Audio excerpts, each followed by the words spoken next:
house, apartment, up and down, with 2 bedrooms and 1 bathroom.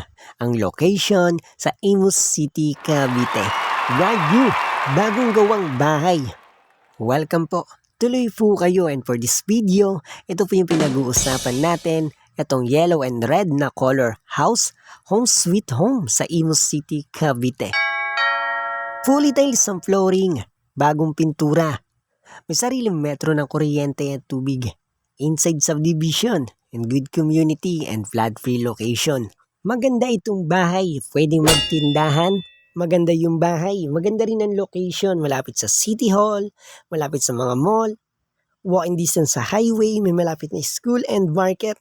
Spacious ang bahay. Ito yung kanyang sala, living, dining area. Up and down now with 2 bedrooms pa. Brand new house apartment sa Imus City, Cavite.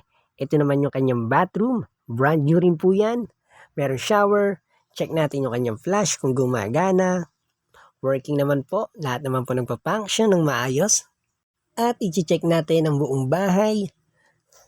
Ito yung kanyang hagdanan. Kung napapansin nyo, bakal yung kanyang stairs.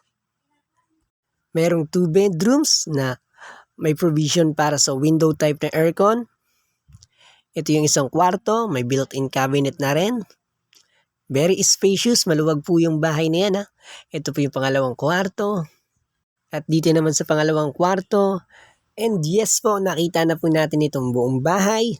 Ayan, kung mapapansin nyo, i-check nyo na lang po dito sa video.